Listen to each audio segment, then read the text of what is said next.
चलो शिरोरोग विज्ञान से स्टार्ट करते हैं। नासागत वाला पढ़ लिया था लास्ट टाइम, तो शिरोगत रोग विज्ञान।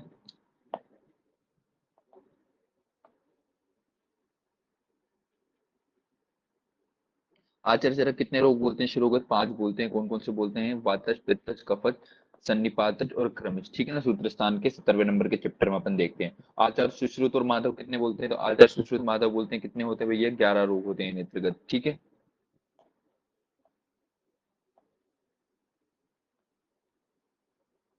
कौन कौन से होते हैं? वातज, पित्तज, कमिज, सन्निपातज, क्रमिज। सेम टू सेम सुश्रुत वाले 5 होते हैं। इसके अतिरिक्त कौन कौन से बताया?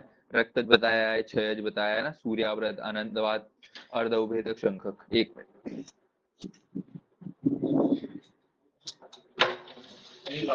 हाँ ठीक है।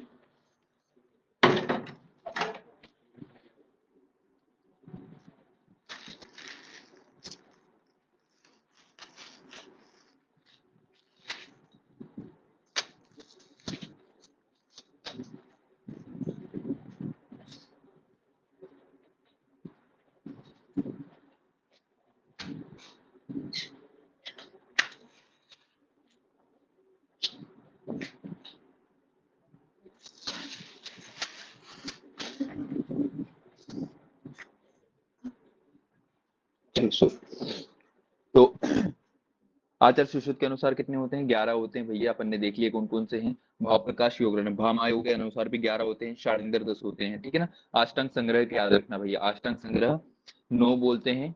अष्टांग हृदय कितने बोलते हैं? 19 बोलते हैं। अपन ने देखा है ना। ये क्या बोलते हैं? सिर के रोग इनमें से होते हैं 10 और 9 होते हैं कपालगत रोग। ऐसे मिला के 10 + 9 है ना। इंपॉर्टेंट है ना। कौन बोलेगा कि सिर कपाल के और सिर के रोग अलग अलग किसने माने? तो अष्टांग संग्रह ने माने। ठीक है ना। 19 रोग टोटल बोलते हैं ये। 10 होते हैं शिरोरोग प्लस 9 होते हैं सिर कपाल के रोग। ऐसे करके अष्टांग हृदय के जो होते हैं 19 रोग होते हैं। तो एक बार फिर से देखते हैं। आचार्य चरक बोलते हैं कि 5 प्रकार के सिरोरोग होते हैं। वातज, पित्तज, कफज, सन्निपातज, कर्णज, सुश्रुत, भामायो। ये सब बोलते हैं 11 प्रकार के होते हैं। अष्टांग संग्रह 9 बोलते हैं। सिरोगत रोग को एक कम कर दिया है इन्होंने ना। फिर अष्टांग हृदय जो होते हैं 19 मानते हैं। 10 होते हैं शिरो रोग और 9 होते हैं सिरा कपाल के रोग। ठीक है ना।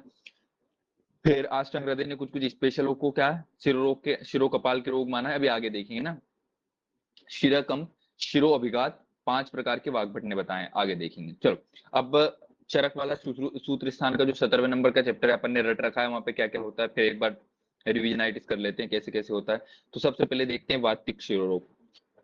वातिक शिरोरोग क्या? यस्य अनियमित शीर्षो। जो अनियमित रूप से होता है, ओब्वियसली अनियमित कौन सा होता है? वातज में आता है ना।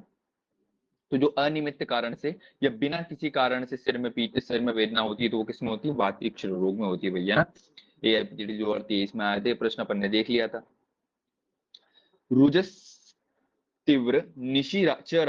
रात में अधिक वेदना किसमें होता है? सबको पता है रात्रि वाली। कौन सा हेडेक जो होता है रात में बहुत ज्यादा होता है? तो वातज वाला होता है। ठीक है ना। रात्रि वाली कौन सा शोथ होता है? देखो दो लोग अलग अलग है ना। रात्रि बलि शोथ पूछा जाए तो कफश शोथ है और रात्रि बलि शिरा रोग पूछा जाए तो वातज वाला है। कंफ्यूज नहीं होना, अपन बचपन से रटते आ रहे हैं। ठीक है। रात्रि में कौन सा शोथ बलि होता है? तो कफश शोथ होता है। रात्रि में कौन सा शिरो रोग बलि होता है? तो वातज होता है। ठीक है। बंध उपघातश्च। सिर पर अगर कस के पट्टी बांध देंगे हम तो उसमें क्या मिल जाएगा? आराम मिल जाएगा। ठीक है। सिर पर अगर कस के पट्टी बांध देंगे तो क्या हो जाएगा भैया? आराम मिल जाएगा। ठीक है ना। तो ये लिखा हुआ है अपने पास। ठीक है ना। बंद उपतापस्य। अगर बंद या बहुत ज्यादा सिर पे और कस के पट्टी बांध ली अपन ने तो उपतापस्य या जो भी हो क्या बोलते हैं सिर रोग में क्या होती है? शमन हो जाएगा। ठीक है। फिर पेटिक शिरो रोग देखते हैं। दह येत धुप्यते सिरसो अक्षिनाशनम। ओब्वियसली सिर में दहन और धूपन, सिर में कोई आग लग रही है दहन जैसी और धूपन जैसी पीड़ा होगी कहाँ कहाँ पे? सिर और आंख और नासा इन सब में है ना। उसको पेटिक शिरो रोग बोलेंगे। इजी, कभी नहीं पूछेगा। शीत उपचार से तथा रात्रि में संशमन हो जाता है। ओब्वियसली रात्रि में कौन सा समन होगा? रात्रि में शीत गुण बढ़ जाता है तो पेटिक प्रधान वाला जो शिरोरोग होता है वो क्या हो जाएगा? शांत हो जाएगा भैया अपना। ठीक है। फिर अपन देखते हैं क्या कफत शिरोरोग। कफत शिरोरोग क्या बोलता है भैया?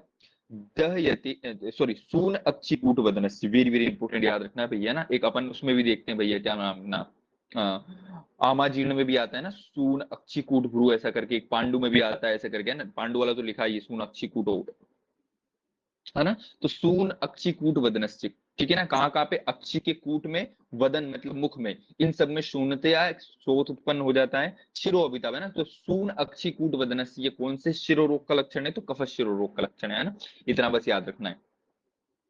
सून अक्षी कुंडो भ्रू ऐसे करके आता है, वो किस में आता है भैया, पांडु में आता है ना, तो सून अक्षी कूटो, अक्षी कूट में जो होता है सूजन आना, वो पांडु का लक्षण अपन ने देखा है। फिर अपन ने शून गंड अक्षिकूट भ्रू, ये चार चीजें में शून किस में आ जाएगा, मृतिका भक्षण जन्य पांडु में आ जाएगा। अपन चरक में डिटेल में देखा, अभी परेशान नहीं होना है। सन्निपाता जल में सारे मिक्स दोष रहेंगे। रक्तज वेरी वेरी इंपॉर्टेंट, सारे के सारे पित्त शिरोरोग के समान लक्षण दिखाई देंगे, केवल एक अतिरिक्त अपने को दिखाई देगा, स्पर्श असहत्वम, वेरी वेरी इंपॉर्टेंट है ना। देखो आचार्य सुश्रुत ने जो ये वाला शालाक्य तंत्र या उत्तर तंत्र में जो वर्णन किए ना, वो ये वाले सारे रोग, इनमें सब में स्पर्श असहत्वम जो आएगा रक्तज वाले में आएगा ना, किसी में भी पित्तज नहीं दिया इन्होंने, ठीक है।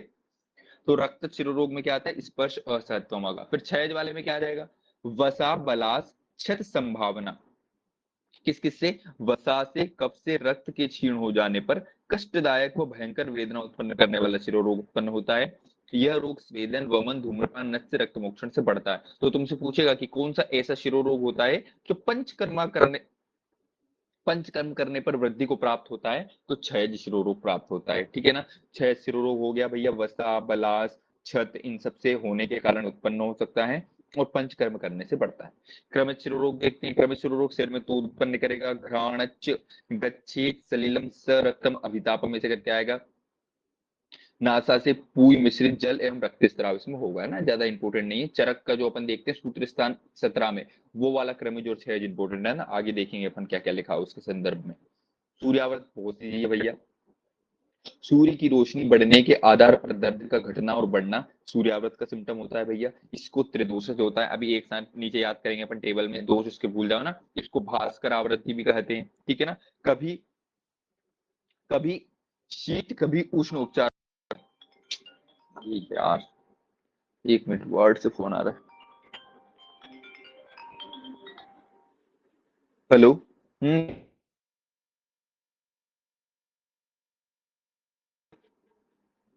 क्या, हाँ हाँ साइटेशन दिए थे ना। अरे नीचे लिखा तो है भाई, मैंने कहीं से तो ध्रुव ने कॉपी करके मैं लगाया था साइटेशन। साइटेशन तुझे किसका देना है, संहिता का देना है कि वो पेपर पेपर का देना है, तो तू कंटेंट कहाँ से उठा रहा है, चैट जीपीटी पे है। फिर हाँ तो बस उसका लिख दे, और क्या। सुश्रुत संहिता चैप्टर नंबर ये, और ये मॉडर्न का तूने दिया होगा ना इंट्रोडक्शन में। हाँ तो बस वो पुस्तक, पुस्तक का लिख दे, यूरोलॉजी की जो भी हो। देख उसमें मैंने जो पेटर्न लिख रखा होगा ना, राइटर का नाम, फिर वो साइटेशंस करने का एक नियम होता है, तुझे उसमें पढ़ा होगा ना हाँ हाँ वही एपी स्टाइल वाला।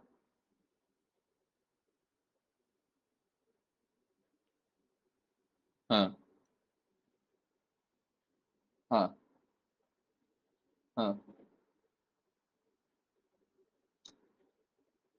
नहीं नहीं ऐसा कुछ नहीं, ऐसा कुछ नहीं। तो उसको एक नंबर कर देना, ऊपर नीचे क्यों कर रहा है। मतलब ऐसा रहता है ना कि जो लाइन से आ रहा है उसको ही ढूंढेगा, तो तूने 9 नंबर क्यों डाल रखा है पहले, वो तो यही होता है ना, 1 2 3 डालना है। हाँ तो पहले एक, पहले जो पेज पर है उसको एक नंबर ही डालना। हम्म, हाँ हाँ हाँ हाँ। हम्म, हाँ वो कर सकता है, तो परसों अभी मत बताना, सर साले बहुत करेंगे, पहले रिसर्च स्टेट में जाना 2 4 बार। कितने दिए तुझे, क्या बोलते हैं तो। हाँ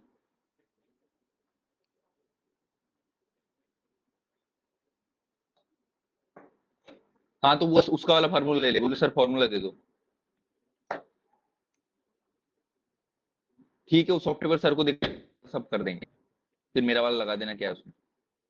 हाँ पर सर को पता होना चाहिए, अनिल सर को हाँ ठीक है, सब कर देते हैं सर बाद में ना, परेशान मत उसके लिए। हम्म, चल ठीक है, आओ आओ।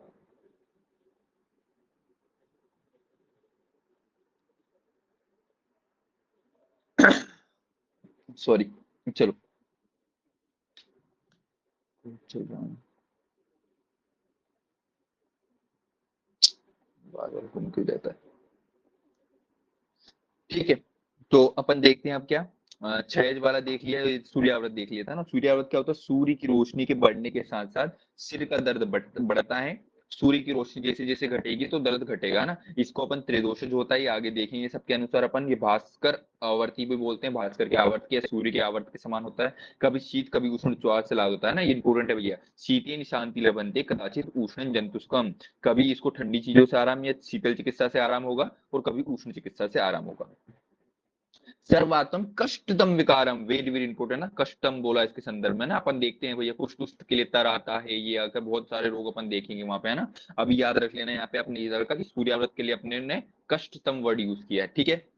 गद निग्रह किसने लिखा है, गद निग्रह तो देखो यहाँ पे मैंने डाल रखा, डीजी में पढ़ेंगे, सोडल ने लिख रखा भैया।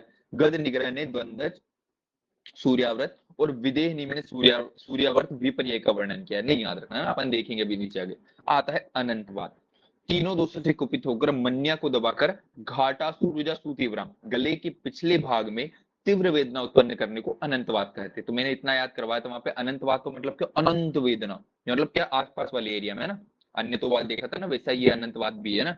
अनंत का मतलब वैसे घाटा होता है, ये गर्दन के पीछे का पार्ट होता है, लेकिन अनंतवाद या अन्यतवाद भी देखा था ना, नेत्र के आसपास वाला देखा था। तो ये अनंतवाद मतलब सिर के आसपास वाला एरिया, मतलब कहाँ पे, गले के पिछले भाग में जो होता है ना, घाटासु सुरुजा तीव्रम, ठीक है। अनंतवाद में जो होता है घाटासु रुजा सुतीव्रम करके आता ना। फिर घाटालो विष्णु महान अपन ने सन्निपात विद्रदी में देखा था ना। तो दोनों नेत्र भ्रू और शंख को आश्रय लेके त्रिदोषज शिरोरोग होता है। गंड पार्श्व में कंपन, हनुग्रह नेत्रोग, इन सब में होता है ना। चक्रपाणी ने अनंतवाद को ही अन्यतवाद कहा है, ठीक है। वही जो नेत्र रोग में अपन पढ़ के आते हैं ना, उसी को यहाँ रख दिया, ऐसा बोलते हैं। ठीक है, आपने को बस दोष आएगा, इसके अंदर का नहीं पूछेगा भाई को। अर्धवेदक, सिर के आधे भाग में तोद शूल भ्रम होता है, लक्षणों का 10-15 मिनट बाद पुनः आक्रमण आक्रमण होता है, नहीं याद रखना। त्रिदोष शिरोरोग है, अभी टेबल में देखेंगे अपन। वाग्भट ने अर्ध अवभेदक का वर्णन वातिक शिरोरोग में किया है भैया, है ना। अपन ने भी देखा था ना, वातक अभिषंद में, सॉरी वातिक अधिमंथ में आता है, ठीक है ना। सिरो अर्ध या आदि सिर में वेदना होना, अर्ध अपन ने देखा था, इसका अधिमंथ का सामान्य लक्षण भी है, और वातिक अधिमंथ में भी आता है, ठीक है। फिर नयनम व अथवा श्रोतम अतिवृद्धो विनाशेत, अधिक वृद्ध होने पर अर्धवृद्ध का श्रोत और नयन का विनाश कर देता है, वेरी वेरी इंपॉर्टेंट है ना, याद रख लेना भैया ना। श्रोत और नयन, देखो अर्धवृद्ध अपन ने देखा था, इसे याद रखा था ना कि नेत्र अधिमंत में अपन ने देखा था। तो नेत्रों का विनाश कौन कर देगा बहुत ज्यादा वृद्ध होने पे, कान और नेत्र दोनों का विनाश कर देता है अर्धवृद्ध, ठीक है। वाग्भट ने बोला है कि ये क्या वेग के रूप में आता है, 15 दिन या 1 माह में अर्धविदक के क्या आते हैं, होते माइग्रेन से अपन समझ सकते हैं ऐसे करके, ठीक है ना।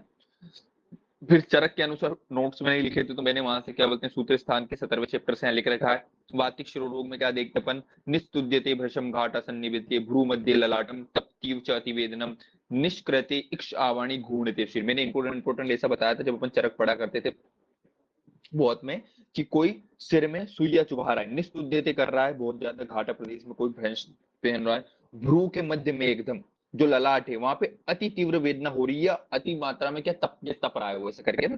तो भ्रू के मध्य में बहुत वेदना हो रही है, ललाट ललाट वाला एरिया है जिसके भ्रू के एकदम मध्य वाले पार्ट में वेदना हो रही थी बहुत ज्यादा, टेम्परेचर यहाँ पे बढ़ रहा था, ठीक है। निष्क्रव्यते इव अक्षणी, आंखों को कोई बाहर निकाल दे रहा है, ऐसा वातिक शिरोरोग में होता है आचार्य चरक के अकॉर्डिंग। घूर्णति सिर, सिर एकदम घूमता रहता है, कैसे वातिक शिरोरोग जैसा ऐसा। पित्त वाले का कुछ इंपोर्टेंट नहीं था, साला टिपिकल पित्त था। कफत वाले में एक ही सिरो मंदरुजा तेन सुप्तिकम स्तिमित भारिकम, ऐसा कैसा कफत हृदय रोग में भी देखा करते थे अपन वहां पे। सन्निपात वाला बिल्कुल इंपोर्टेंट नहीं, क्रमिज वाला वेरी वेरी इंपोर्टेंट था। मैं तुम लोग को ऐसा ट्रिक बनाता था कि ऐसा ऐसा खोपड़ा सिर बनाते थे अपन, और छोटे छोटे छोटे छोटे छोटे छेद हो जाते थे उसमें ना। तो व्यध छेद रुजा कंडू दोर्गत्यम दुखितम, है ना। तो किसमें स्थिर में छेद करके ऐसे क्या करते थे, इसमें वेदम छेद वाला था, उसमें हृदय वाले में ऐसे करके कुछ और श्लोक आता है जिसको हम डिफरेंशिएट करते हैं, ठीक है ना। अपने को वात शिरो रोगी बस याद रखना है कि आंखें कोई बाहर निकाल रहा है, सिर बहुत ज्यादा घूम रहा है, भ्रू के मध्य वाला जो ललाट, भ्रू एकदम भ्रू मध्य ललाट में क्या हो रहा है, तपती अतिवेदना हो रही है, ठीक है। फिर अपन देख लिया अर्धवेदक अपना हो गया। अब शंखक देखते हैं। शंखक क्या होता है भैया, मिथ्या आहार विहार से विदीर्ण वेग युक्त वायु कफ और पित्त रक्त, है ना। देखो तीनों त्रिदोष प्लस रक्त है ना, टीआर, इसको ट्रिक में अपन देखेंगे ऐसे करके, है ना। के साथ लेकर शिरा धमनियों को शाखाश्रित होकर मस्तिष्क प्रदेश में अत्यंत भयंकर वेदना विशेषकर दोनों शंख प्रदेश में उत्पन्न करता है ना। शंख प्रदेश में वेदना उत्पन्न कर ली, इससे इसका नाम क्या रख दिया, शंख। अत्यंत कष्टदायक या उग्र मृत्युकल्प इसको बोला गया था, ठीक है ना।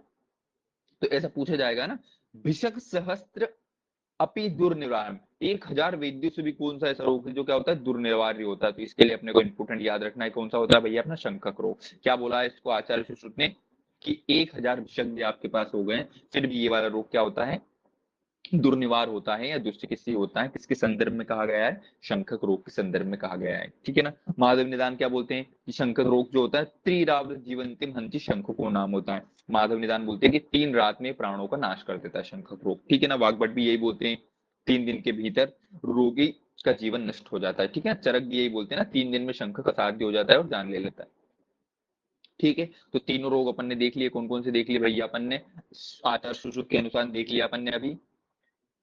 अनंत सूर्याव्रत देख लिया, अनंतवाद देख लिया, अर्धविदक देख लिया, शंखक देख लिया। अभी चारों चरक के अनुसार भी देखेंगे, उससे पहले अपन इनके क्या याद रख लेते हैं, रोग याद रख लेते हैं, ठीक है ना, कि कौन किस किस में कौन कौन सा रोग होता है। तो मैंने तुम लोग को ट्रिक से याद करवाया था ना, ट्रिक से पहले याद करवा देता हूँ, फिर अपन टेबल, ये मैंने चिपका रखी, तुम लोग के पास टेबल होगा, उस टेबल में कोरिलेट को करते जाना है।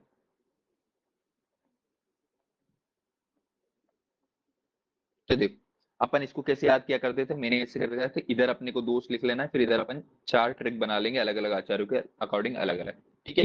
तो असुर आधा संख्यी ऐसे लिखना था इधर यार,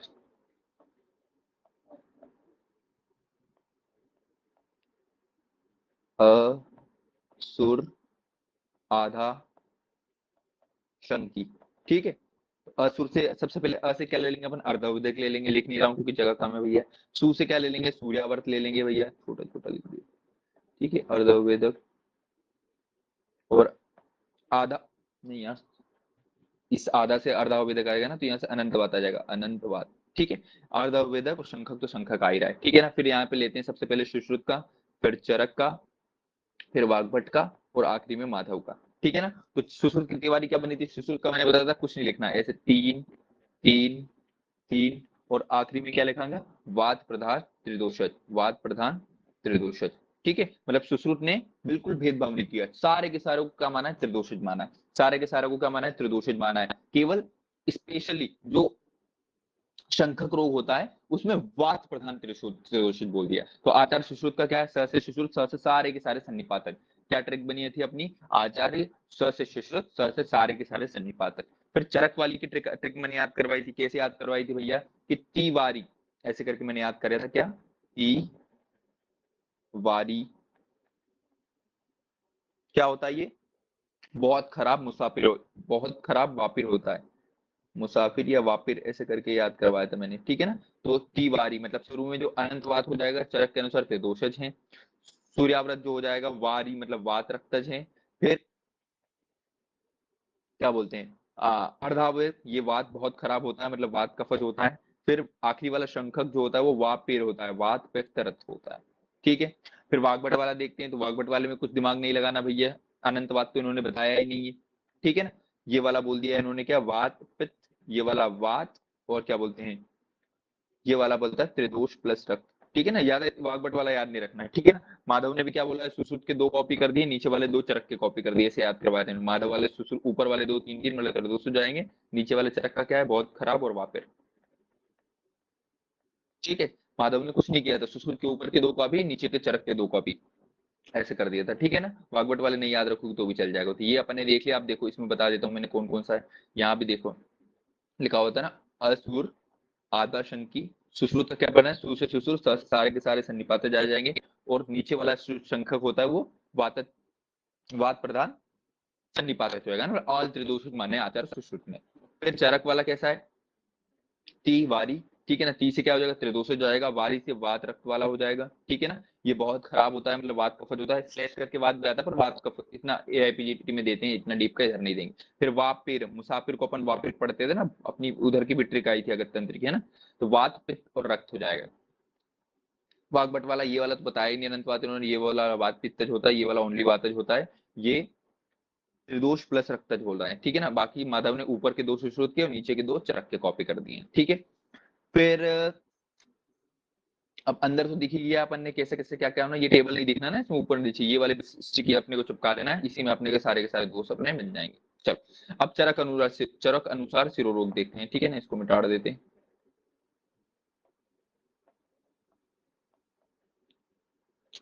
चरक के अनुसार देखते हैं शंखक क्या होता है। तो चरक का भी ट्रिक, तिवारी वाली ट्रिक याद रखना है, बना लेना, उससे अपने को आखिरी वाला आ गया, मतलब इसमें क्या था, वापिर होगा।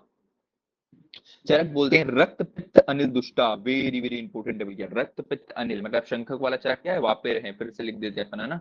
चरक क्या बोले इनको, वापेर, आखिरी में मुसाफिर वाला ट्रिक्स आता है ना, वात पित्त रक्त होता है, ठीक है, शंखक रोग में। सुश्रुत क्या बोलते हैं, वात प्रधान त्रिदोषित, तो लास्ट में बताया था सुश्रुत ने सारे के सारे त्रिदोषित बोले, लेकिन जो लास्ट वाला शंखक होता है उसको क्या बोल दिया है, वात प्रधान त्रिदोषित बोल दिया है ना, और एक्स्ट्रा रक्त भी ऐड कर दिया उसमें, ठीक है।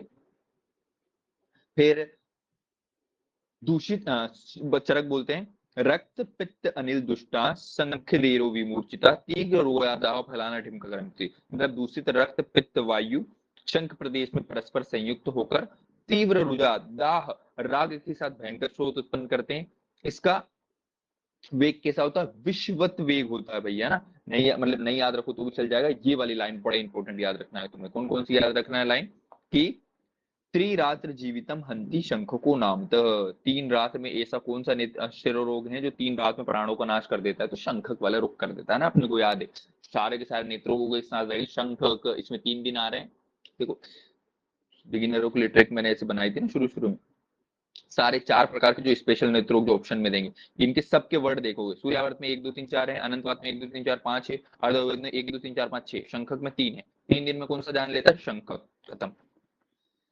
गले के सिर को जकड़कर 3 दिन में प्राणों का अंत कर देता है। चिकित्सा क्या है इसकी, परम त्रय रात जीवितम चेतिम प्रत्यारथम क्रियाम, 3 दिन जीवित होने पर इसकी प्रत्यारक कह कर चिकित्सा करनी है। सिरो विरेचन से एक आदि इस विसर्ग पर चिकित्सा करनी है, ठीक है ना। चरक का देखते अर्धवेदक। अर्धवेदक जो होता है ना, तो अर्धवेदक चरक के अनुसार बहुत खराब होता है, या तो वात होता है या श्लेष करके वात कफज होता है, वात कफज को प्रायोरिटी देनी है चरक के अनुसार। सुश्रुत तो सारे के सारे दोषज बोल दिए अपने, दिमाग लगाना ही नहीं जाता। प्रकुपित वायु अकेले या कफ को साथ लेकर सिर के आधे भाग को जकड़कर अर्धवेदक नाम का रोग उत्पन्न कर देती है। मन्या भ्रू शंख कर्ण अक्षी ललाट अर्धे अतिवेदनम, कौन कौन से प्रदेश में, मन्या में, भ्रू में, शंख में, कर्ण में, अक्षी में, ललाट में, इन सबके अर्ध में, मतलब आधे भाग में वेदना होती है ना, ओब्वियसली अर्ध से पकड़ देंगे, खाली खाली क्या से, अर्ध से पकड़ लेंगे। इन सबके आधे आधे भाग में अगर वेदना हो रही तो वो क्या है, अर्धवेदक।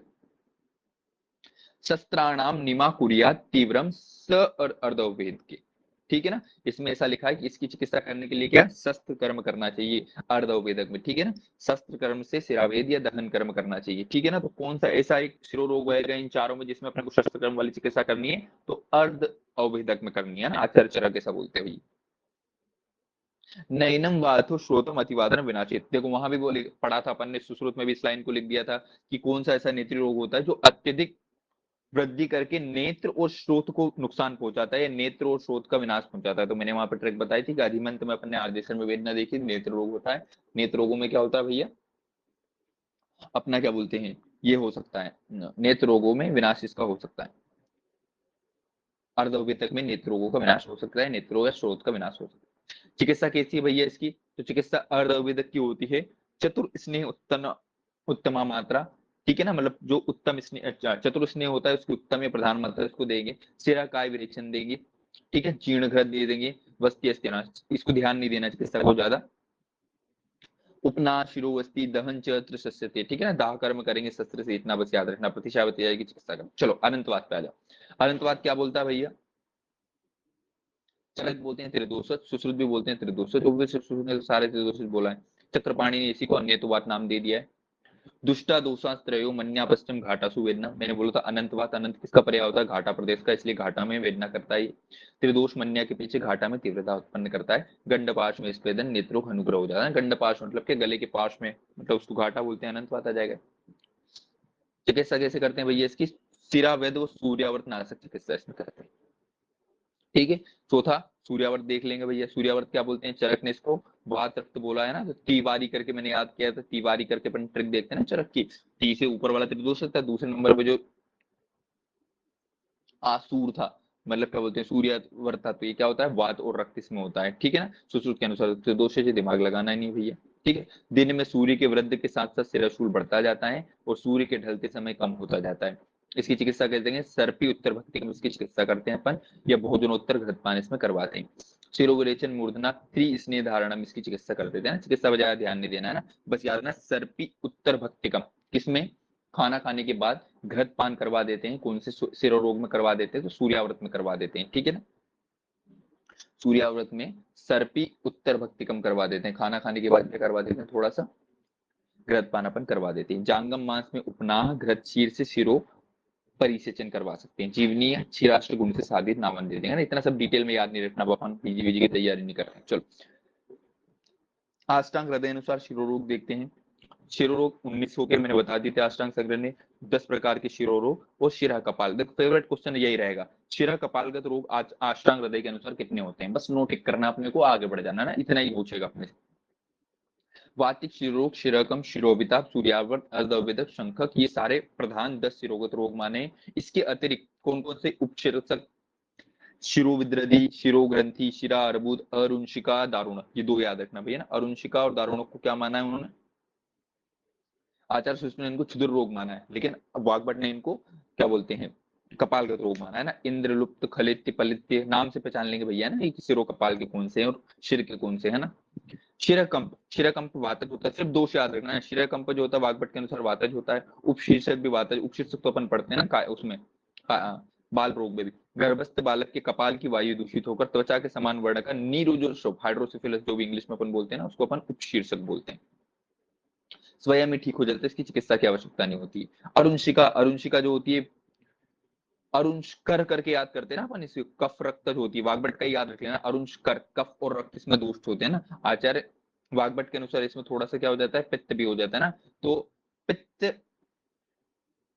रक्त, कफ, कफ और रक्त तो अपन ने सुश्रुत के अनुसार भी देखा था, इन्होंने पित्त बस ऐड कर दिया। कृमियों के कारण कपाल में कंगु सिद्धार्थक के समान क्लेद होता है। कंगु सिद्धार्थक जो होता है ना, एकदम सरसों के दाने के समान जो होती है, बहुत सारी किडिका उत्पन्न हो जाती है, उसको क्या बोल देते हैं, अरुंशिका बोल देते हैं। दारुणक, दारुणक सुश्रुत का भी बहुत खराब होता है, वाग्भट का भी बहुत खराब होता है। यहाँ भी देखो वात कफ है, वहां भी वात कफ है, सिर्फ दोष याद रखना, अंदर का कुछ याद नहीं है। इंद्रलुप्त, वहां भी त्रिदोष रक्त था, यहाँ भी त्रिदोष रक्त, कुछ याद नहीं करना है। सुश्रुत ने दारुणक के लिए केश भूमि पर पाठ्यते करके वेरी वेरी इंपोर्टेंट शुद्ध रोग में दिया है, जो अपन ने टिप ऑफ टंग रट रखा है, ठीक। साध्यता, असाध्यता, सन्निपातिज, खलित और पलित क्या होते हैं, असाध्य। चलो शिरोरोग प्रतिषेधी अध्याय, कुछ ध्यान नहीं देना ना, एक दो बस चिकित्सा से ज्यादा चक्कर में नहीं पड़ना। अपन ने यूनिट 1 में उसमें चिकित्सा दे रखी है अपनी, क्या बोलते हैं, ज्यादा चिकित्सा आएगी नहीं। चलो शिरोरोग प्रतिषेध में वातिक शिरो रोग की चिकित्सा देखते हैं, तो वात व्याधि के समान चिकित्सा करेंगे। दूध पीना, घृत का सेवन हितकारी होता है, ठीक है। चंदन आदि का उपलेप कर देंगे, पान, अभ्यंग, नस, ये सब दे देंगे। तीव्रत घृत बलातेल का प्रयोग करेंगे। पैतिक, पैतिक और रक्त वाले की चिकित्सा एक इसमें याद रखना, पशु पक्षियों की वसा का नस्य देंगे इसमें। और शरीर का स्नान करके ताजे दूध मक्खन मिलाकर उसमें शर्करा मिलाकर खाना चाहिए। अच्छा उसमें है नीचे कफज वाले में आएगा, चलो। इसका पित्तज वाला भी नहीं याद रखना भैया ना, बोल रहे हैं शरीर का स्नान करके ताजे। कफज वाली की चिकित्सा वेरी वेरी इंपॉर्टेंट है। अच्छ पायतेम सर्वी सेदाग्नि, कौन सा ऐसा शिरोरोग होता है जिसकी चिकित्सा में अच्छ घृत का पान करते हैं, तो वेरी वेरी इंपॉर्टेंट। कंफ्यूज हो जाते हैं लोग है ना, जिसमें मेरा ध्यान अभी पित्तज में गया, पित्तज में नहीं कफज में आता है ना। तो किसमें अच्छ सर्पी का पान करते हैं, किसमें, तो कफज शिरोरोग में करते हैं, वेरी वेरी इंपॉर्टेंट है ना। अच्छी मतलब क्या, प्योर घी या एकल मात्रा में घृत का पान करवाते हैं, अच्छ अच्छ फॉर्म में कफज शिरोरोग में करवाते हैं। सन्निपात शिरोरोग में सर्पी पान, विशेषण पुराण, पुराण सर्पी का प्रयोग करवा देंगे भैया, ठीक है ना। जैसे अपन ने किसमें देखा था, कोम्ब घृत का प्रयोग अपन ने देखा था रक्त जभिषंध में, या रक्त जभिषंध की चिकित्सा में कोमांसी करके से अपन ने पढ़ा था। और पुराण वाला किसमें देखा था अपन ने, वात जभिषंध में देखा था, ठीक है। वैसे यहाँ पे अपन ने देखा है कि पुराण सर्पी जो होता है वो सन्निपात शिरोरोग में देखा है, और अच्छ सर्पी किसमें देखा है, कफज वाले में, ठीक है ना। एक क्रमिक शिरोरोग की चिकित्सा वेरी वेरी, हाँ थैल वाली भूल जाना, क्रमिक वाली प्रतिशाय में भी अपन देखते हैं बहुत। अब डेमोन्स्ट्रेट करके अपन याद कर देते हैं ना, कि अगर किसी को क्रमिक शिरोरोग हो गया है, तो एकदम सूखी हुई मछली है, उनको अंगारों पे डालेंगे तो एकदम नाक से पूरे पूरे क्या हो, कृमि निश्चित के कर्मी पूरे भड़बड़ा जाएंगे, नासा से बाहर निकल जाएंगे, मुंह से बाहर निकल जाएंगे, है ना। तो सूखी हुई मछलियों को अंगारों पे डाल के जो धूम कर्म होता है ना, मृत मछलियों या मछलियों सड़ी मछलियों की जो धूम होता है, सड़ी मछलियों को जो धूम होता है वो किसमें देते हैं, तो क्रमित शिरोरोग में देते हैं ना। तो रक्त का नस्य भी दे देंगे, रक्त का नस्य भी देते हैं कि रक्त से क्या हो जाएंगे, कृमि सारे क्या हो जाएंगे, आकर्षित हो जाएंगे और सारे बाहर निकल जाएंगे, ठीक है ना। और ये रक्त के नस्य देने के बाद अपन क्या कर देंगे, तीक्ष्ण अवपीड़ नस्य दे देंगे, तो सारे के सारे बाहर निकल जाएंगे, धूम दे देंगे। सूर्यावर्त की चिकित्सा क्या बोलते हैं भैया, जांगम मांसरस उष्ण दूध में घृत डाल के पिए, मालपुआ का प्रयोग करना, याद करना ना। चरक बोलते हैं त्रिस्नेम का मूर्धा में धारण करेंगे, वाग्भट प्रंगन नस्य इसमें बोल देते हैं, नहीं ज्यादा ध्यान नहीं देना, इतना नहीं। अनंतवात में सूर्यावर्त के समान चिकित्सा करेंगे। अर्धवेदक में क्या करेंगे भैया, सूर्यावर्त के समान ही चिकित्सा करेंगे, चतुर स्नेह का प्रयोग ऊपर ने देखा था। शंखक में क्या करेंगे भैया, ताजे घृत मक्खन का नस्य पान, स्निग्ध जाल मांस रस, शीतल प्रदेय और इन सब का प्रयोग करेंगे, ठीक है ना। अपन ने तो वहां पे अपन ने देखा था कि क्या बोलते हैं, भोजनो, अरे यार टर्म में भूलने लग जाऊं, क्या हो रहा है, क्या बोलते हैं, अरे खाना खाने के बाद घी पीने को क्या बोलते हैं संस्कृत में, वो वाला याद रखना अपने को ना, पेपर में वो भी आएगा कि क्या बोलते हैं, कौन से वाले रोग में अपन सर्पियोत्तर घृतम ऐसे करके वो आता है ना, वो किस में देते हैं अपने को, बस वही याद रखना है, ठीक है ना। इसके अतिरिक्त ज्यादा अपने को मगज मंजन नहीं करना है ना, ज्यादा दिमाग इस बार ज्यादा डिटेलाइजेशन में अपने से पूछेगा नहीं, चलो। तो भक्तिकम, क्या, सर्प्योत्तर भक्तिकम। हाँ सर्पयुक्तम भक्तिकम, ठीक है ना, सूर्यावर्त में देते हैं अपन। चलो, चरक अनुसार शिरोरोग की चिकित्सा देखते हैं। चरक कुछ नहीं, बस मायूर और महामायूर घृत किसमें देते हैं, तो शिरोरोग में देते हैं, इतना बस अपने को याद रखना। देखो ये बंध्या सुप्रदम, पिछली बार ऐसा उससे आया था ना, तो ऐसा ऐसे ये इस बार एक क्वेश्चन तो इससे देगा ही है ना, तो अपन जब एंड में याद करेंगे ना, तो महामायुर घृत के लिए दे रखा है बंध्या सुतप्रदम, बंध्या को पुत्र देने वाला कौन सा, देखो ये कंफ्यूजिंग होगा, 100% गलत होगा ही होगा, टिक कर दिया तो कर गया, क्योंकि अंड संड ही होता है ना इसका, ऐसा कुछ कुछ वो ही होता है, तो अपन चरक में देखेंगे सब एक साथ रटेंगे। यहाँ पे ऐसा याद कर लो बस कि बंध्या सुप्रदम, बंध्या को पुत्र देने वाला कौन सा होता है, महामायुर घृत होता है, ठीक है ना। पित्वा पुत्र ऋतु स्नाता या नारी पित्वा पुत्रम प्रसूति ऐसे करके आता है। महामयूर घृत क्या होता है, आत्रेय पूजितम होता है भैया, पुष्यानक चूर्ण भी आत्रेय पूजितम करके होता है। मायूर घृत ऊर्ज जत्रुगन, सिर्फ याद रखना है मायूर और महामायूर घृत किसमें देते हैं, शिरोरोग में देते हैं, ठीक है। अच्छा ये इधर लिखा है ना ऊपर मैंने एक साथ, किस किस में क्या क्या देते हैं भैया, तो घृतम च उत्तर भक्तिकम, चौथु वेग अवरोध जन्य चिकित्सा में देते हैं। सर्पी च उत्तर भक्तिकम, ये सूर्यावर्त में देते हैं, यही याद रखना अपने को इसमें से कि सर्पी च उत्तर भक्तिकम आता है भैया। पूर्व भक्तम हितम सर्पी, ठीक है ना, मतलब खाना खाने के पूर्व में किसका सर्पी हितकर होता है, किसके लिए होता है, तो अन्य तो वात और वात विपर्य अपन ने किसमें देखा था, नेत्रों वाली चिकित्सा में देखा था। फिर कुछ हारित का भी दे रखा, कभी नहीं पूछेगा भैया ना, इतना डिटेल में अपने को पढ़ना नहीं, समय की भी कमी है, और जो मुख्य मुख्य चीजें हैं सिर्फ वो याद रखना है, ज्यादा डिटेल में पढ़ने जाएंगे तो जो आता है वो भी भूल जाएंगे। वाग्भट के अनुसार शिरोरोग की चिकित्सा कुछ याद नहीं करेंगे, सिर्फ एक दो बिंदु इसमें से याद करेंगे, धतूर तेल और ये सब, हिमांशु तेल और ये सब, बाकी कुछ नहीं पढ़ना है। वात शिरोविताप की चिकित्सा वात व्याधि के समान करे, कुछ नहीं पढ़ना है। क्रमित शिरोरोग में रक्त का नस्य देना है, पढ़ लिया अपन ने, रक्त से उसको अट्रैक्ट करेंगे कृमियों को, वो जैसे आ जाएंगे तो अवपीड़ नस्य और धूम दे देंगे, है ना। शिरकंप में वात शिरोविताप की चिकित्सा करे। नूतन उपशीर्पक में वात व्याधि की चिकित्सा करे, पुराण में विदृत, देखो उपशीर्षक में वैसे तो चिकित्सा की आवश्यकता नहीं होती, लेकिन अगर नया नया बन गया है और तुम्हें अगर उसकी चिकित्सा करनी है तो कैसे करनी है, वात व्याधि के समान चिकित्सा करनी है, नवीन वाले की। पुराना अगर हो जाए तो उसको एप्सिस के समान चिकित्सा अपन करें। दारुणक रोग अगर हो गया अपने को, डेंड्रफ जाला जो दारुणक बहुत खराब होता है, तो इसके ललाट की सिरा का वेदन करिए अपन। सुश्रुत की जो क्षुद्र रोग की चिकित्सा है वहां भी दे रखा है ना कि दारुणक रोग में ललाट की सिरा का वेदन कर सकते हो। शिरो रोग में ये भी महामायुर और मायुर घृत बताते हैं ना, सिर्फ इतना याद रखना, मायुर महामायुर घृत कहाँ पे दिया जाता है, तो शिरो रोग में दिया जाता है। ये भी बंध्या सूत्र प्रदम होता है, देखो महामायुर घृत, ठीक है रेफरेंस के लिए।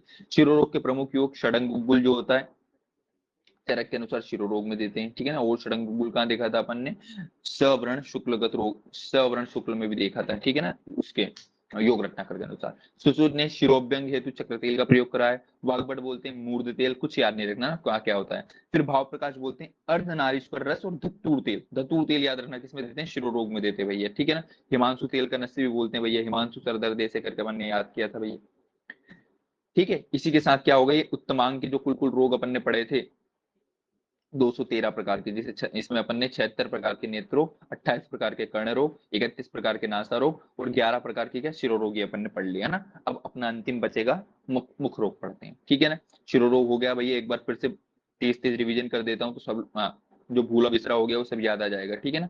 5 मिनट में रिवीजन करते हैं। शिरोरोग विज्ञानी आज अपन ने चालू किया, संख्या आचार्य चरक के अनुसार 5 होती है, वात पित्त कफ त्रिदोष सन्निपातज, ठीक है। फिर माधव सुश्रुत और भामायु के अनुसार 11 होती है। देखा अपन ने कौन कौन सी। अष्टांग संग्रह 9 बोलते हैं, अष्टांग हृदय 19 बोलते हैं, जिसमें से 10 शिरोगत रोग बोलते हैं, शिरा कपाल के रोग बोलते हैं 9, ऐसे मिला के 19 हो जाएंगे। आपसे पूछेगा कि कौन किस आचार्य ने शिरो कपाल के रोग बताए हैं, तो आचार्य वाग्भट ने बताए हैं, ठीक है ना। कौन कौन से बताए हैं शिरो कपाल के, आगे देखेंगे, देखा है अपन ने।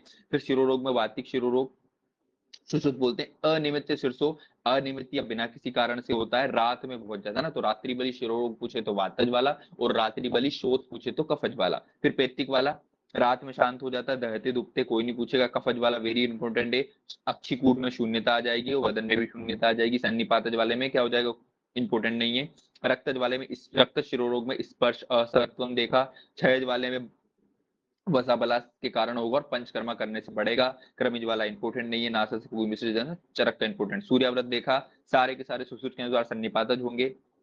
ये कभी कभी शीत उपचार से, कभी कभी उष्ण उपचार से लाभदायक होता है आचार्य सुश्रुत के अनुसार। कष्टतम विकार आचार्य सुश्रुत ने इसको बोला है, ठीक है ना। फिर अनंतवाद जो होता है, अनंत का पर्याय किसका होता है, घाटा का, मतलब सिर के पीछे वाले भाग में होता है। आचार्य सुश्रुत के अनुसार सन्निपातज होता है। कहाँ कहाँ पे, नेत्र भ्रू शंख इन प्रदेशों में क्या करता है, वेदना उत्पन्न करवाता है। फिर अर्धवेदक जो होता है ये भी सुश्रुत के अनुसार त्रिदोषज होता है। सुश्रुत के सारे सन्निपात जो होते हैं इसलिए ये भी त्रिदोष हो जाएगा। सिर के आधे भाग में तोड़ भ्रम होगा। वाग्भट ने अर्धवेदक का वर्णन वातिक शिरोरोग में किया है। और नयन स्रोत जब बहुत ज्यादा अधिक वृद्ध हो जाता है तो किस किसका स्रोत और नयन का ये विनाश कर देता है, ठीक है। इस वाग्भट बोलते हैं ये वेग के रूप में आता है, 15 दिन और 1 मास में इसका क्या आता है, वेग आता है, दोहरे आते हैं। चरक के अनुसार मैंने तीनों जो इंपोर्टेंट है, वातज वाले में अपन ने देखा था, निस्तुद्यते भृशम, सिर में कोई सुई चुभो रहा है ऐसा। घाटा में संवेदते, घाटा में कोई भेदन कर रहा है वैसा। भ्रू मध्यम ललाटम चतिम, ललाट और भ्रू के मध्य में बहुत ज्यादा मात्रा में तपन होना और अतिवेदना हो रही थी। निष्क्रवते इवक्षण, आंखों को कोई बाहर निकाल रहा है ऐसा वातज शिरोरोग में होगा। घूर्णयते शिरम, बार बार सिर घूम रहा है ऐसा किसमें, वातज शिरोरोग में होगा। पित्तज वाला टिपिकल पित्त था, इंपोर्टेंट नहीं है इसलिए लिखा नहीं है। कपज वाला टिपिकल था, उसके अलावा एक सुप्तकम स्तिमित भारितम, दोनों में कफज हृदय रोग और कफज शिरो रोग दोनों में हेडलाइन आती है, बहुत ज्यादा भारी लगने लग जाता है। सन्निपातज वाला मिक्स लक्षण मिलते हैं, इंपोर्टेंट नहीं है। क्रमिज वाला इंपोर्टेंट था। व्यध छेद, कौन सा ऐसा रोग होता है जिसमें सिर में कोई व्यधन कर रहा है या छेदन कर रहा है ऐसा लगेगा, तो क्रमिज शिरो रोग में लगेगा। चरक सूत्र 17 में अपन ने देख लिए। फिर शंखक रोग देखते हैं सुश्रुत के अनुसार, तो शंखक भी क्या होता है, सन्निपातज प्लस रक्तज, ऐसा करके अपन ने देख लिया था। या वात प्रधान सन्निपात जिसको देख लिया था भैया अपन ने। शिरा धमनियों में आश्रित होकर मस्तिष्क अत्यंत भयंकर वेदना करके दोनों शंख प्रदेश में उत्पन्न करता है। इसको अत्यंत कष्टदायक या उग्रदत्त मृत्यु कल्प कहा है ना, तुरंत मृत्यु देने वाला या उग्र रूप से मृत्यु देने वाला कहा गया है। भिषक सहस्त्र दुर्विनार में 1000 भिषकों के होने की या सहस्त्र भिषक होने के बाद भी दुर्निवार होता है। माधव वाग्भट चरक सब बोलते हैं 3 रात्रि में प्राणों का नाश कर देता है। फिर अपन ने ट्रिक से सारे के सारे दोष याद कर लिया था। असुर आधा शंकी ऐसा वर्टिकल लिख लिया था, अ से अनंतवाद, सुर से सूर्यावर्त, आधा से अर्धविदक, शंकी से शंखक। सुश्रुत का ट्रिक क्या है, सुश्रुत से सन्निपातक, सारे के सारे सन्निपातक, आखिरी वाला वात प्रधान सन्निपातक होता है जिसमें रक्त भी ऐड कर सकते हैं। फिर चरक क्या बोलते हैं भैया, तिवारी बहुत खराब मुसाफिर या वापिर होता है। तिवारी बहुत खराब वापिर होता है, तो टी से अनंतवाद सन्निपातक हो जाएगा चरक के अनुसार। सूर्याव्रत जो हो जाएगा वात और रक्त हो जाएगा। आधा वैदक बहुत खराब या वात कफज हो जाएगा। और वापिर वात पित्त रक्त वाला कौन सा हो जाएगा, शंखक हो जाएगा। वाग्भट वाला याद नहीं रखना है। माधव वाला शुरू के 2 सुश्रुत के लिए, लास्ट के 2 चरक के लिए। फिर चरक अनुसार शंखक अपन ने देखा था, वापिर वात पित्त रक्त से उत्पन्न होकर शंख प्रदेश में बहुत ज्यादा वेदना उत्पन्न करता है, विष के समान होता है, 3 रात्रों में प्राणों को नाश करता रहता है। प्रत्यारेय समझ के इसकी चिकित्सा करना चाहिए। अर्धवेदक जो होता है बहुत खराब होता है, वात का स्लैश करके वात भी लिख सकते हैं। सुश्रुत त्रिदोषज बोलते हैं। किस किस में, मन्या भ्रू, कुछ याद सिर्फ आर्ध से पहचान इन सबके। मन्या भ्रू शंकन में आधे भाग में वेदना होगी इन सब में, शस्त्र से क्रिया कर सकते हैं इसमें अपन। अत्यधिक मात्रा में उपद्रव बढ़ जाएगा तो नयन और स्रोत दोनों का नाश कर देता है कौन सा, अर्धवेदक, ठीक है। अर्धवेदक में क्या होता है भैया, चतुर्थ स्नेह उत्तम, चारों प्रकार का स्नेह इसमें दे सकते हैं। शिराकाय विरेचन करवाना, जीर्ण कर चिकित्सा इंपोर्टेंट है ना। दाह कर्म दहन कर्म बस कर सकते हैं इसमें, इतना याद रखना है। अनंतवाद देखते हैं भैया। अनंतवाद, अनंत का पर्याय घाटा होता है भैया, मतलब चरक ने इसको त्रिदोषज बोला है, सुश्रुत ने भी इसको त्रिदोषज बोल दिया है। चक्रपाणी ने अन्यतवाद को ही अनंतवाद बोल दिया है, ठीक है ना। घाटा सुवेदना मैंने बता दिया, अनंत का पर्याय घाटा होता है भैया, तो घाटा सूत वाला तो इसी में आएगा। इसमें सिरावेद और सूर्यावर्त नाशक चिकित्सा इसमें कर सकते हैं। सूर्याव्रत देखते हैं भैया, तो सूर्याव्रत क्या होता है भैया, तिवारी वात और रक्त होता है, त्रिदोषज होता है भैया, सुश्रुत के अकॉर्डिंग देख लिया था अपन ने एक साथ। सूर्य के साथ सिराशूल बढ़ता है और ढलते ढलते कम हो जाता है। सर्पी उत्तर भक्तिकम, वेरी वेरी इंपोर्टेंट है ना, उत्तर भक्तिकम, खाना खाने के बाद सर्पी का प्रयोग किस में किया जाता है, सूर्याव्रत में किया जाता है। भोजनोत्तर घृतपान करवाते हैं, त्रि स्नेह धारणम भी दे सकते हैं ना इसमें। जीवनी क्षीराष्टम गुणन साधन, ये सब नहीं पढ़ना है। फिर अपन ने क्या पढ़ा, अष्टांग हृदय के अनुसार शिरोरोग पढ़े, 10+9 याद रखना है। अरुणशिका में वहां पर ने देखा था, अरुणकर कफ रक्त होता है सिर्फ किसके अकॉर्डिंग, सुश्रुत के अकॉर्डिंग, यहाँ पे पित्त एक्स्ट्रा ऐड कर दिया है। दारुण सेम टू सेम बहुत खराब होता है वहां पर भी, ठीक है ना, ज्यादा याद नहीं रखना है।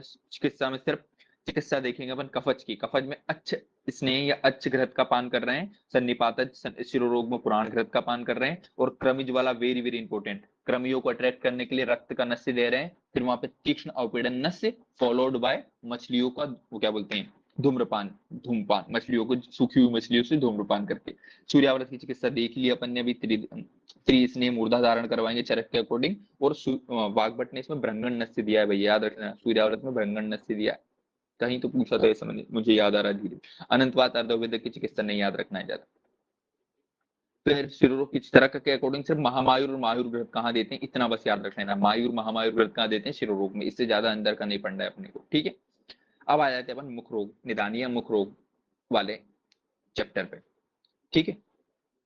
मुख रोग कितने होते हैं भैया, बचपन से अपन पढ़ते आ रहे हैं, क्या बोलते हैं, सुश्रुत निदान के 16 नंबर के चैप्टर में आचार्य सुश्रुत बोलते हैं कि 65 प्रकार के क्या होते हैं, मुख रोग होते हैं भैया। कौन कौन से हो गया अभी डिटेल में अपन देखेंगे अंदर। भामायो बोलते हैं, 2 एक्स्ट्रा हम बताएंगे, 67 बताएंगे। षाडंगर वाग्भट अलग अलग हो जाते हैं, षाडंगर बोलते हैं 74 होते हैं, वाग्भट बोलते हैं 75 होते हैं। फिर से एक बार, आचार्य चरक का भी देख लेना साथ में, चरक 4 64 बचपन से पढ़ते आ रहे हैं, सिर्फ 4 याद रखना, 64 कभी जिंदगी में नहीं पूछा गया है, सिर्फ 4 याद रखना है, ठीक है ना। तो आचार्य सुश्रुत और आचार्य भोज दोनों 65 मानते हैं, भा मा यो एक साथ चलते हैं हमेशा, तो ये 2 एक्स्ट्रा मान रहे हैं, सुश्रुत से 67 मानेंगे।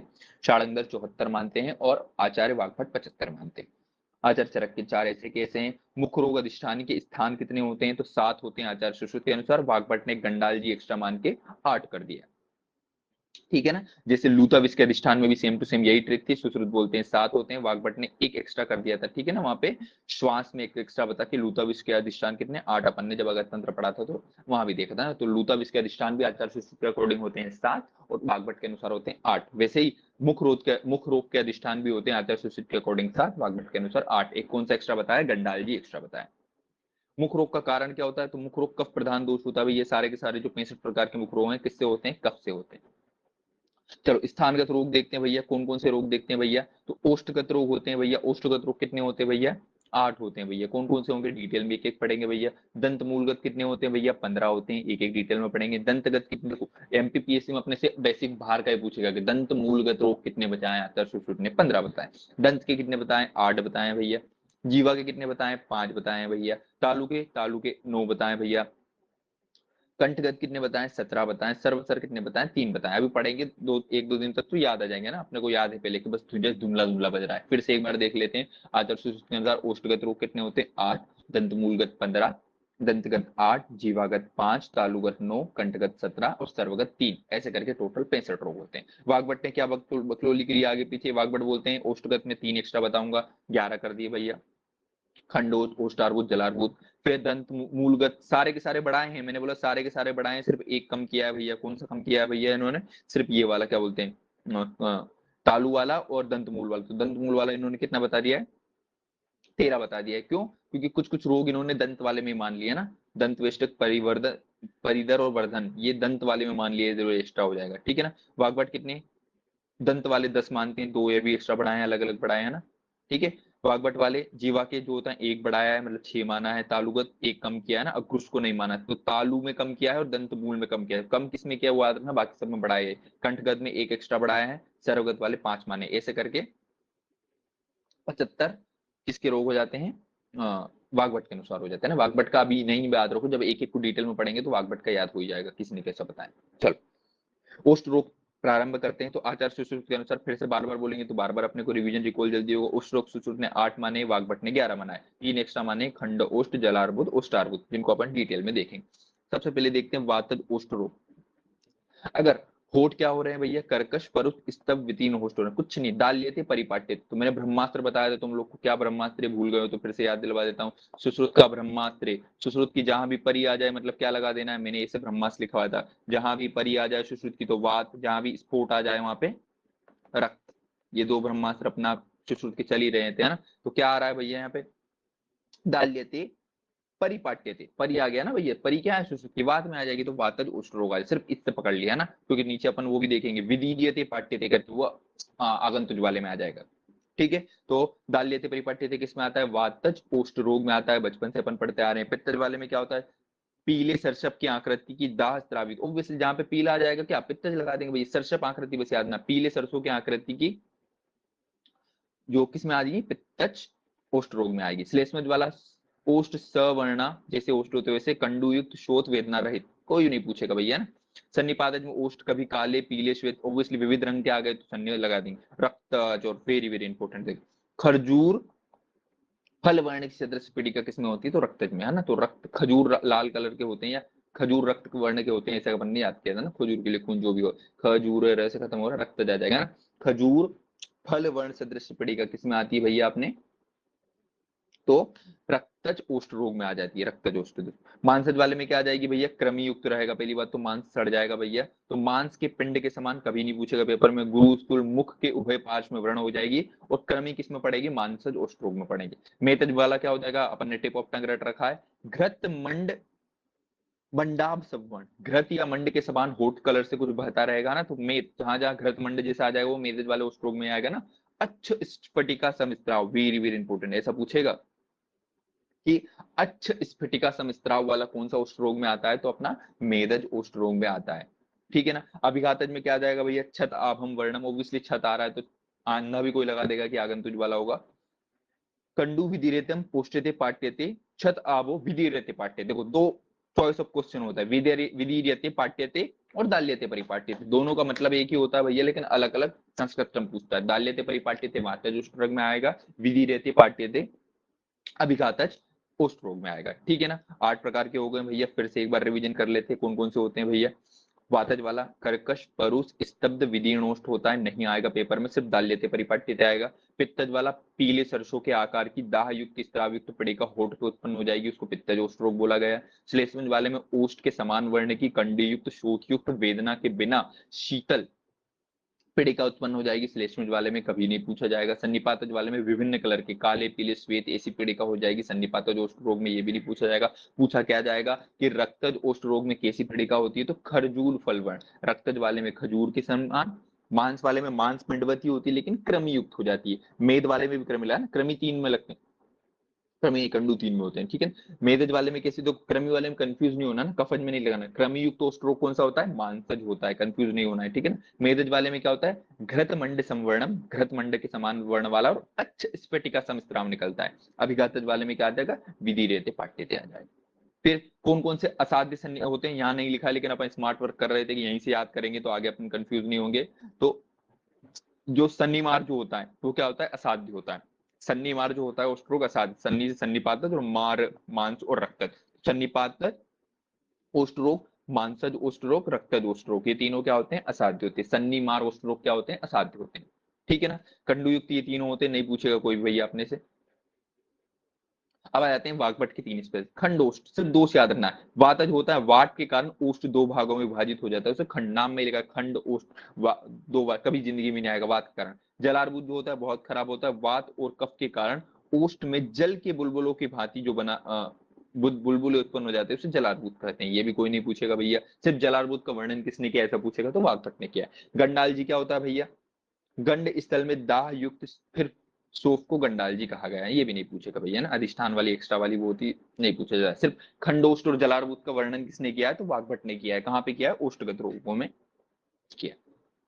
चलो, ओष्ठगत रोग अपना खत्म हो गया, अब अपन किस पे आ जाते हैं, दंत मूलगत रोगों पे आ जाते हैं भैया। दंत मूल के रोग क्या बोलते हैं भैया अपना, तो कुछ कुछ दोषों की ट्रिक ऐसे याद करवा देते हैं भैया, क्योंकि देखो अपने से बेसिक पूछ लेगा कि शीताद में कौन से दोष होते हैं ना, दोष दोष से पहले अपन बेसिक याद कर लेना फिर अंदर के याद करेंगे। तो एक 3 4 ट्रिक मैंने याद करवाई थी, सुबह सुबह दातून कर, तो कफ और रक्त किस किस में होता है, सुबह सुबह, एक सुबह से होता है शीताद और एक से होता है शोषिर। धातुओं से क्या आ जाएगा, दंत पुप्पुट। ये जो दंत मूल के रोग होते हैं, इन तीनों में कफ रक्त होता है, ठीक है ना।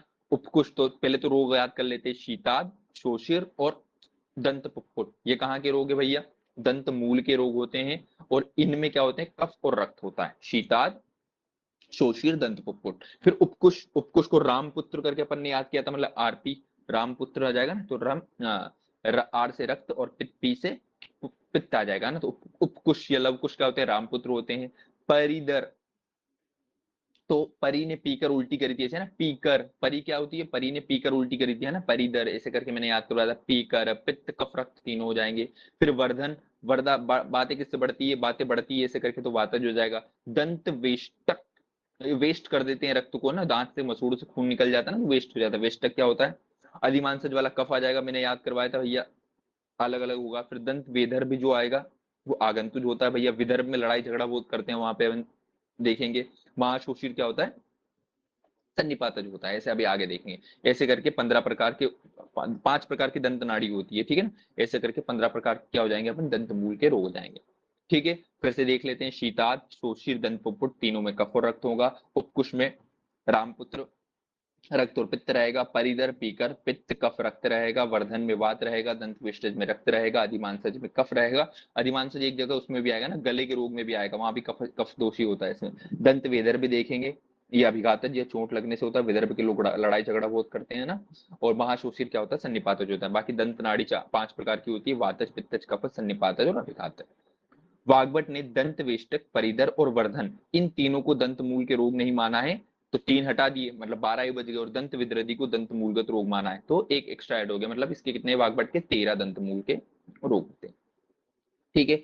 शीताद देखते हैं, तो शीताद वाली जानवी वाली ट्रिक मैंने याद करवाई थी। जानवी ने अचानक ठंडी आइसक्रीम खा ली थी, ठीक है ना, तो अचानक खाई थी, तो अचानक उसके दांत ठंडे पड़ गए थे ना, तो अचानक खून आ गया था उसके दांत से भैया, तो अकस्मात प्रवृत्ति थी।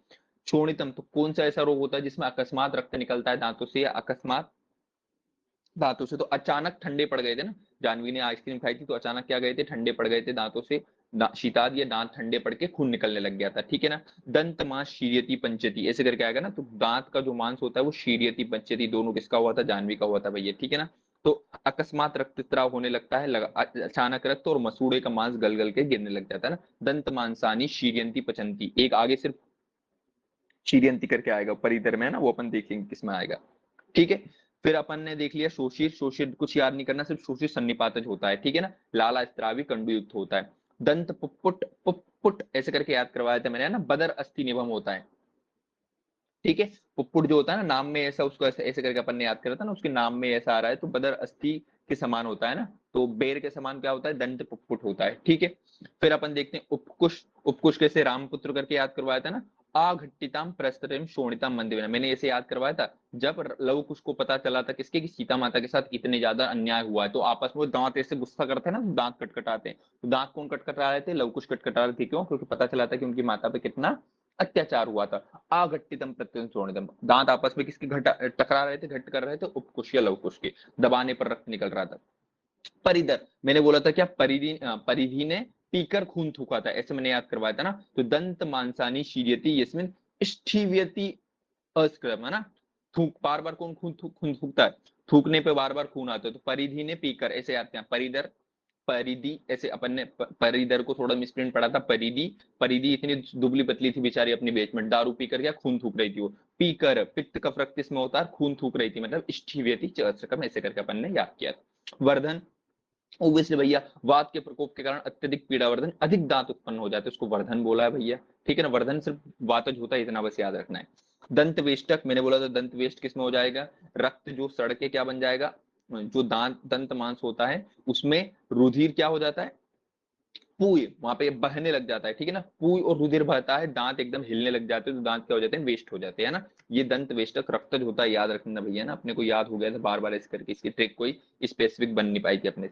अधिमांसज, अधिमांसज क्या होता है भैया, हान्यव्य पश्चिम दंती, हनु संधि के पश्चिम दंत में महान शोध, महारुजा और लाला स्त्राव होता है ना, तो अधिमांस ऐसे अपन ने याद रखा था ये, कि अधिक मांस की हानि, ऐसे कुछ तो बताया था, ठीक है ना, तो कुछ नहीं याद नहीं रहते, याद है अधिमांस बोला, हानव्य पश्चिमी दंते, जो हानव्य ये हनुसंधि की जो पश्चिम में दंत होता है ना, उसमें बहुत ज्यादा मांस बढ़ जाता है। अरे ये आप सबको पता है ना, वो करदार निकलता है, अधिमांस वाला ही होता है ना, मांस ऐसे बढ़ जाता है। तो हाँ नव्य पश्चिमे दंते, अधिक मांस की क्या हो जाती है, हानि हो जाती है, मांस अधिक ज्यादा होता है उसकी हानि वानी कुछ हो जाता है, देख लेंगे पर।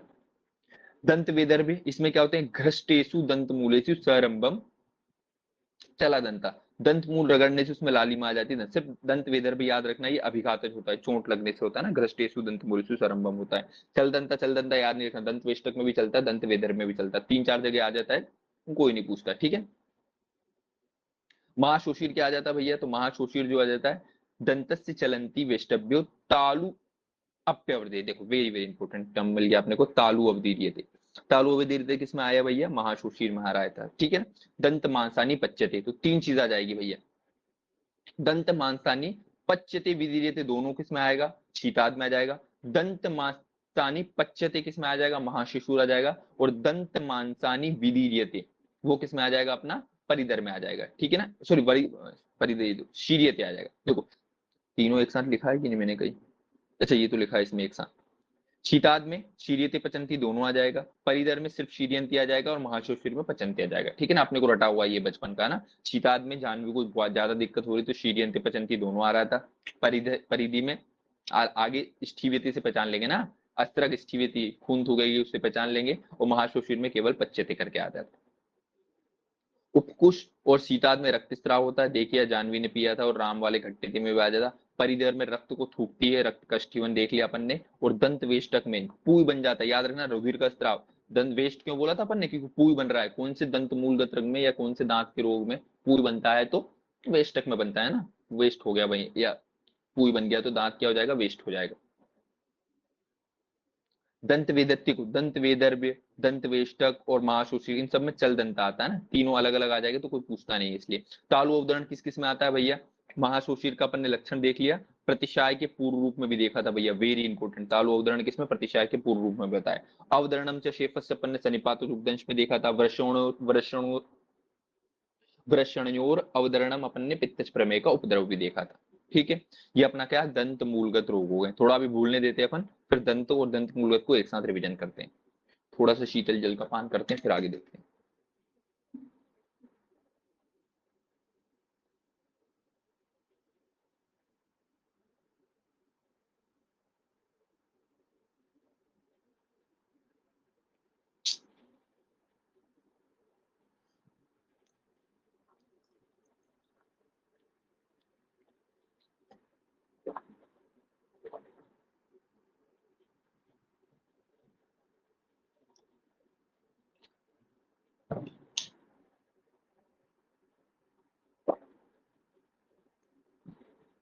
ना बचा,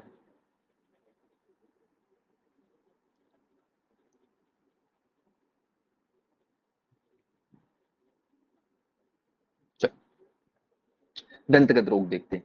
दंतगत रोग कितने होते हैं, आचार्य सुश्रुत जी बोलते हैं 8 होते हैं, वाघभट जी बोलते हैं 10 होते हैं। देखते हैं कौन कौन से होते हैं भैया, कौन कौन से वाघभट जी और षडांगर जी ने जो है 10 बताए हैं। कराल और चलदंत दो अधिक मान लिए। अब देखते हैं कौन कौन से होते हैं, तो पहले अपन दोष याद कर लेते, फिर अंदर का देखेंगे।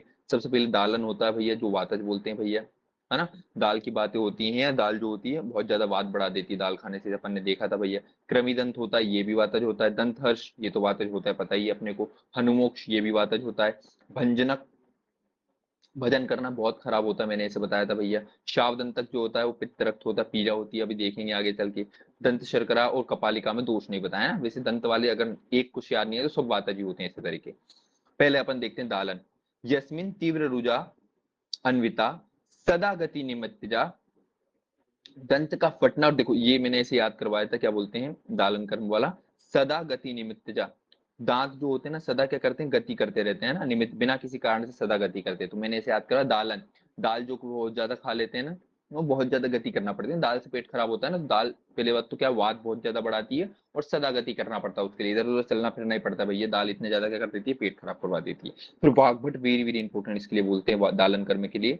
वाताद उष्ण असहादंता शीत स्पर्श अधिक व्यथा, दाल्यते इव शूलेन शीत आख्यो दालन, सुन, इसी को शीत दंत या दालन इन्होंने कहा है, ठीक है ना। तो ये याद रखना कि शीत और उष्ण मतलब शीत के अधिक स्पर्श से व्यथा उत्पन्न होना, या उष्णता को सहन नहीं कर पाना, किसके लिए, दालन के लिए आता है ना।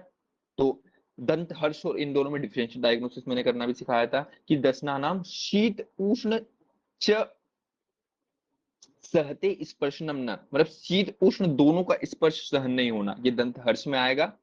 इसमें अलग अलग आएगा कि शीत का स्पर्श होता है वो अधिक व्यथा उत्पन्न करता है, वाताद उष्ण सहदंता मतलब उष्णता इसमें थोड़ी सी क्या हो जाती है, सहन हो जाती है, ऐसा ना कंट्रोवर्शियल था, फिर वाग्भट ने अपन ने ये असहा काट के सहा किया था इसको ना, अपने को श्लोक नहीं याद नहीं, जैसे उष्ण सहा है और शीत स्पर्श में अधिक व्यथा, ये किसके लिए आया है, दालन के लिए बोला है वाग्भट साहब ने।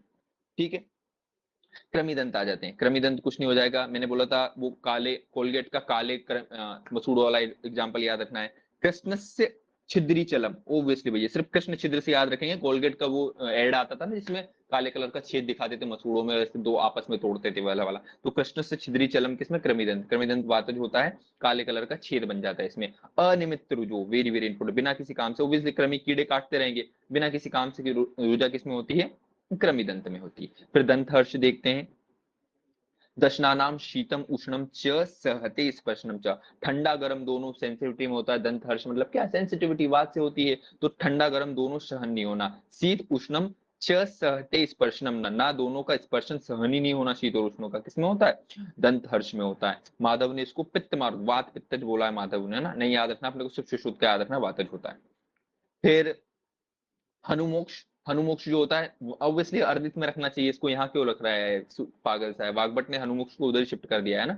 अर्दित के समान लक्षण होते हैं किसमें, हनुमोक्ष में, नहीं पढ़ना है भैया। सिर्फ हनुमोक्ष कहाँ का रोग होता है ये अपने से पूछ सकता है, तो दंतगत रोग होता है, अपने को पता है हनुमोक्ष कहाँ का रोग होता है, दंतगत रोग होता है।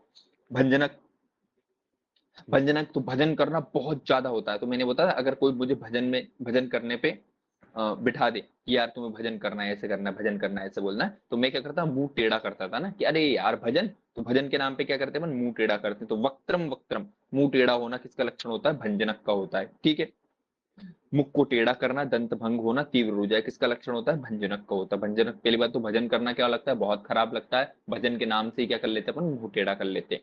शावदंतक, रक्त और पित्त के प्रकोप से पूर्ण दंत दग्ध होकर तो मैंने बोला था रक्त और पित्त जो होते हैं दांत को जला के काला कर देते हैं। शाव दंत तक, शाव दांत को जला के काला कौन करते हैं, रक्त और पित्त कर देते हैं, है ना। ऐसा कुछ अपन ने वहां पर बनाया था कि शाव दंत तक काले दांत किसके हो जाते हैं, रक्त और पित्त जला के भस्म कर देते हैं दांत को, तो सफेद दांत एकदम क्या हो जाता है, काला हो जाता है। दंत शर्करा, वेरी वेरी इंपॉर्टेंट, देखो दंत शर्करा है, कपालिका से पेपर में प्रश्न देता है। दांतों में शर्करा के समान जो मल जम जाता है, ये दशना नाम गुणग्नि, ऐसा पूछा है कि दांतों के गुणों का नाश कौन करता है, तो दंत शर्करा करती है। और दांतों के ऊपर से वल्कल, दलंती व दंत वल्कानी, ये कपालिका होता है। तो कपालिका जो होती है ना, लेयर्स सेपरेट होती है उससे।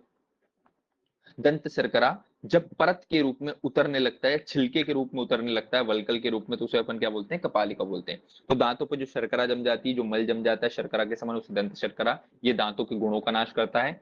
और दांतों पे वल्कल या छाल के समान दारण जिसका होने लग जाता है, उसको कपालिका बोलते हैं ना। तो दंत शर्करा कपालिका किसके रोग है, दंतगत रोग है। तो दंतगत रोग अलग अलग नाम है भैया, कौन कौन सा देखा अपन ने, दालन, क्रमिदंत, दंतहर्ष, हनुमोक्ष, है ना। इसकी कुछ तो ट्रिक बनाई थी अपन ने याद करने के लिए अलग अलग की कौन कौन से क्या क्या होते हैं, है ना। तो मैं याद अगर मुझे आ जाए तो देख लेना, बीडीएस ऐसे करके, तो बीडीएस सबसे पहले याद रखना। वही बीडीएस क्या होते हैं, असाध्य भी होते हैं ना। बीडीएस, बी से आएगा अपना, दिख रहा है कुछ, बी से भंजनक आ जाएगा, डी से क्या आ जाएगा, दालन आ जाएगा, और स से क्या आ जाएगा, शावदंत। तीन ऐसे याद हो जाएंगे बीडीएस करके। फिर क्या बोलते हैं,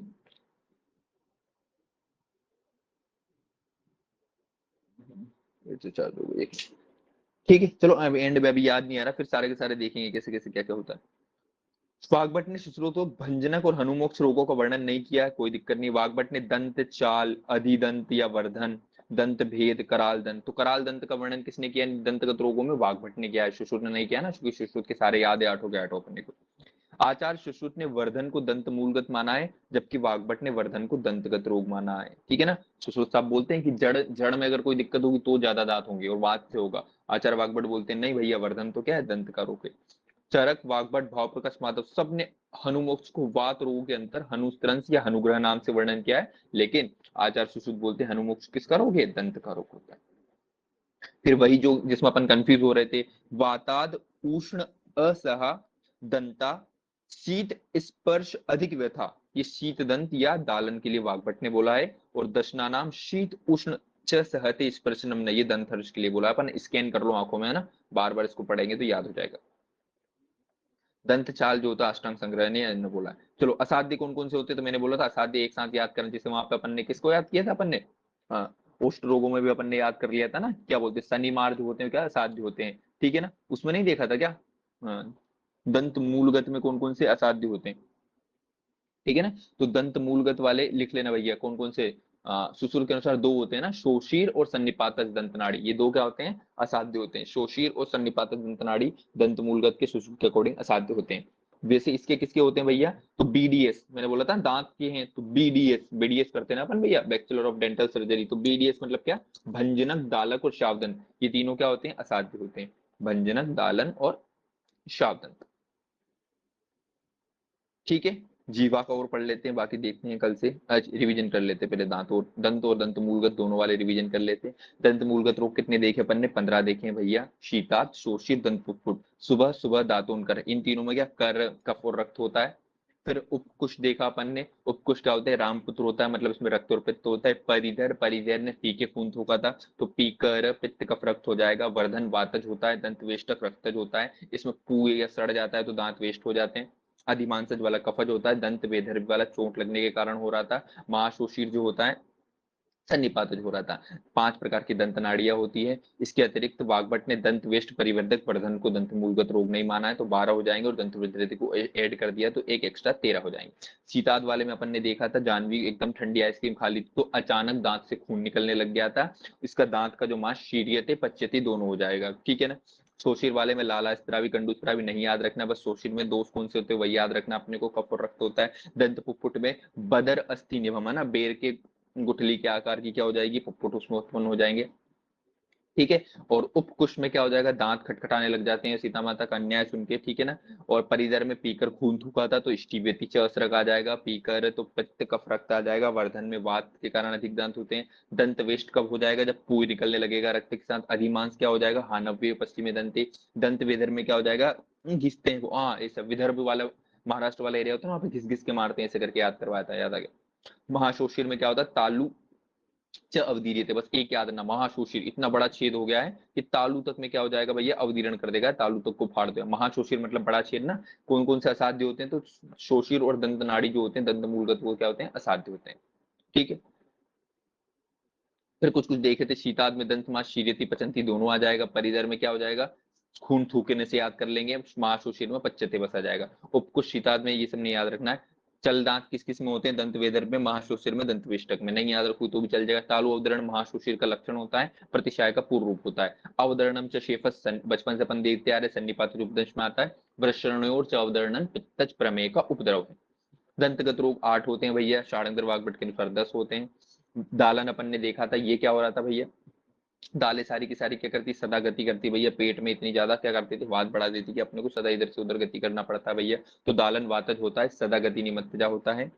फिर वाग्भट के अनुसार दालन या इसी को शीत दंत बोलते हैं, इसमें क्या होता है, वात जो होता है उष्ण को असह करता रहता है, और अधिक शीतल का स्पर्श में भी दर्द होने लगता है ना, इसको शीत दंत या इसी को दालन कहा है वाग्भट ने। कृमि दंत में क्या हो जाए, काले कलर का कृमि बन जाएगा, अनियमित रूप से रुझाव, ओब्वियसली कृमि काटेगा तो बिना काम से अनियमित रूप से रुझाव हो जाएगी।